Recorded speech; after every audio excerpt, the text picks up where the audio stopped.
All right, let's go over this again because people don't understand. My life, my life, not everybody else's. My life. When I was growing up, all the adults thought I should just do what they did, like go work in a factory, right? You go find a career and you work in a factory till you're retired or whatever, right? And you make a bunch of money and you get a house and a car and kids and whatever. Well, that's not what I wanted to do, and the military was my decision. But anywho, so this is what I did. I saw what adults got, or what they did, and what they got, and that's not what I wanted. So I done things differently because that's what you do, right? If you look at what someone else has and you want what they have, you go and do that. I didn't want that. I didn't want houses and cars and four wheelers or whatever the hell you got.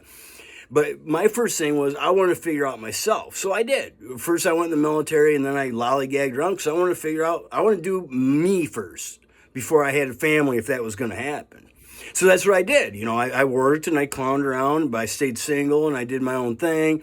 And then somewhere in there, I got a little sidetracked, a little lost, but then I got it back on track, right? Which is good.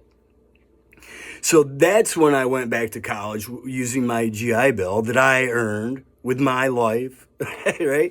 So, and then I'm glad I went and got the knowledge. It wasn't something that I could go, and yes, I do have a degree, but I couldn't use it in that field. And the reason why is because those people are not the people that I want to hang out with, or because if you don't know that system, then don't say anything. If you don't know what it takes to work in there, because they're not there to make you better. Okay, that's the thing, and I found that out.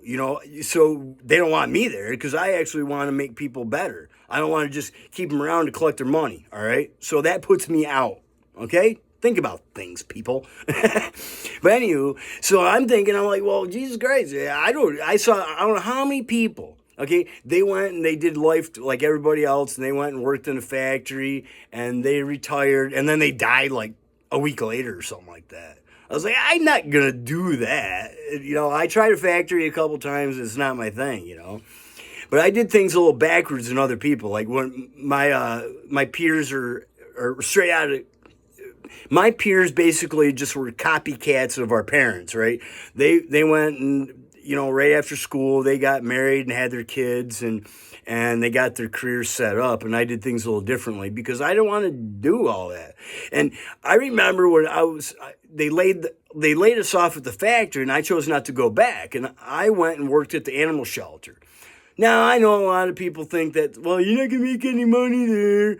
I didn't want to make money. I want to be freaking happy. And you can't put a price on that, all right? And it's funny because after a little while, people are like, they saw how happy I was at work. And a couple people mentioned that too. They're like, well, you're lucky you love your job. I was like, no, I planned it that way. I saw everybody else plodding off to their factory job, and I got a bunch of shit for that. But it's like, again, my life. I didn't have to go stay at the factory because you think I should.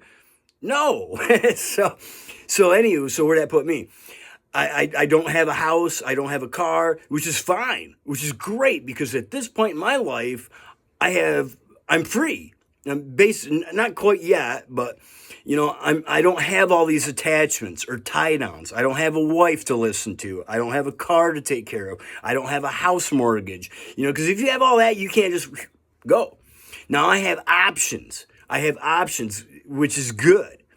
It's way better than being stuck in a life that I didn't want to begin with. Think about that.